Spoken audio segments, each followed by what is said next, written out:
Tamil Senior, December 1978. Get ready. 10 seconds. 5 seconds. Start. ஐயா, இந்த மாநிலத்தில் வேளாண்மை நிலை மனநிறைவு அளிப்பதாக அமைந்திருக்கிறது. ஆனாலும் வறட்சி நம் முன்னேற்றத்தை தடைப்படுத்தி இருக்கிறது. நம்முடைய தேவை போக உபரியாக உள்ள தானியத்தை கவனத்துடன் கணக்கிட்டு விற்பனைக்கு என்று உபரி தானியம் பெருமளவில் அரசாங்க கட்டுப்பாட்டில் இருந்தாக வேண்டும். இதன் மூலம் இதுதான் நாம் கையாளும் அணுகுமுறை என்று அரசாங்கம் குறிப்பிட்டிருக்கிறார்கள். அந்த கட்டுப்பாடு மிக மிக அவசியம். இந்த கட்டுப்பாடு இருக்கிற காரணத்தால் தான் இப்பொழுது ஏழை எளியவர்களுக்கு உணவு தானியங்கள் கிடைத்து வருகின்றன. இந்த கட்டுப்பாட்டை சொல்கிற நேரத்தில் முன்னால் இருந்த தட்டுப்பாடு என் கவனத்திற்கு வருகிறது. இப்பொழுதும் இவ்வளவு வறட்சி வந்த நேரத்தில் கூட, புயல் வெள்ள பாதிப்பு நேரத்தில் கூட தமிழகத்தில் எந்த இடத்திற்கு போனாலும் நம்மால் உணவு தானியங்களை பார்க்க முடிகிறது, கேட்டு விலைக்கு வாங்க முடிகிறது. ஆனால் 2 ஆண்டுகளுக்கு முன்பு அவைகளை கண்களால் பார்க்க கூட முடியாத அளவுக்கு தட்டுப்பாடு இருந்தது. எனவே இந்த உணவு தானியங்கள், உபரி தானியங்கள் பெருமளவில் அரசாங்கத்தின் கையிருப்பில் இருக்க வேண்டியது மிக அவசியமானதாகும். அதற்கான வகையில் அரசாங்கத்தினர் உற்பத்தி, கொள்முதல், விநியோகம் இந்த 3 துறைகளிலும் தற்போது மேற்கொண்ட நடவடிக்கைகள் பாராட்டத்தக்கவை, வரவேற்கத்தக்கவை ஆகும். வணிகர்களிடம் இருந்து 20% அரசு கொள்முதல் செய்வதற்கு திட்டமிட்டு நிறைவேற்றி வருவது பற்றி நண்பர்கள் கூறினார்கள். உணவு பொருள்களை வழங்குகிற கழகம் அமைத்திடவும், அந்த கழகம் சில்லறை கடைகள் பலவற்றை சீராக பல்வேறு மாவட்டங்களிலேயும் சென்னையிலேயும் அமைத்து தானியங்கள் கொடுக்கிற வகையிலேயும் மேற்கொள்ளப்பட்ட நடவடிக்கைகள் பாராட்டத்தக்கவையாகும்.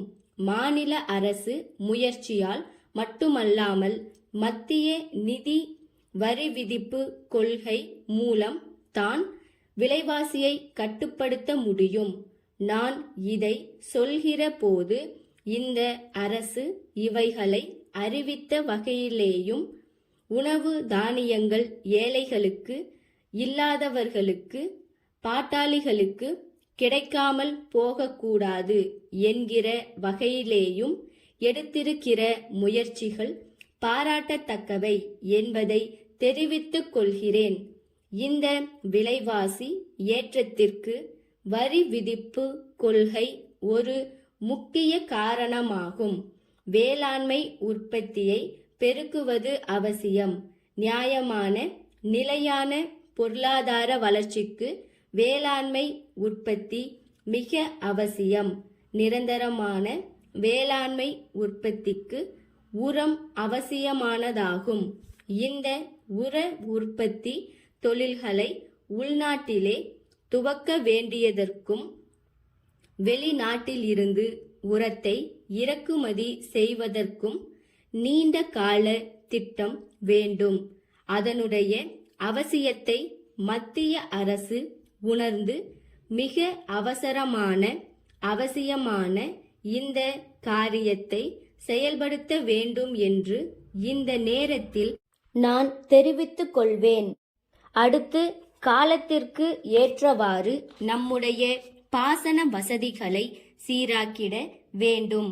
எனவே காவிரி பாசன ஏற்பாட்டை காலத்திற்கேற்றவாறு மாற்றியமைக்க வேண்டுகிறேன். காஞ்சிபுரம் பட்டு சேலை தயாரிப்பாளர்கள் சங்கம், பம்பாயில் உள்ள இந்திய பட்டு வாரியத்திற்கு அனுப்பிய கடிதம். அன்புடையீர், காஞ்சிபுரம் பட்டு புடவைகளின் நேர்த்தியை பற்றியும் விற்பனை பற்றியும் நாங்கள் சொல்லி உங்களுக்கு தெரிய வேண்டும் என்பதில்லை. நமது நாட்டின் ஏற்றுமதி வியாபாரம் கணிசமான வருமானத்தை அளிக்கிறது. இருந்தும் பட்டு சேலை தயாரிப்பாளர்களுக்கு பலவித பிரச்சனைகள் உள்ளன. இவைகளுக்கு தீர்வு காண வேண்டி இதை எழுதுகிறோம். உங்கள் வாரியத்தின் மூலம் எங்களுக்கு கிடைக்கும் கச்சா பட்டு எல்லா சமயங்களிலும் ஒரே தரமாயில்லை. இதன் காரணம் எங்களுக்கு விளங்கவில்லை. சேலை தயாரிப்பில் இதனால் ஏற்படும் மாறுதல்களை வாங்குபவர்களில் சிலர் நுணுக்கமாக பார்க்கிறார்கள். தரம் குறைந்து விட்டது என்று தீர்மானித்து வாங்காமல் போகிறார்கள். சில சேலைகள் வியாபாரம் இன்றி தேங்கி விடுகின்றன. சில்லறை வியாபாரிகள் இது பற்றி எங்களுக்கு தெரிவிக்கிறார்கள். ஆகவே எங்களுக்கு ஒரே இடத்தில் திரட்டப்பட்ட கச்சா பட்டை குறிப்பாக மைசூரில் இருந்து சப்ளை செய்யுமாறு கேட்டுக்கொள்கிறோம். கைத்தறி முறையை விட இயந்திர முறையை கையாண்டால் சிறந்த ஜரிகை தயாரிக்கலாம் என்பதையும் தெரிவித்துக் கொள்கிறோம். தங்கள் உண்மையுள்ள ஸ்டாப்.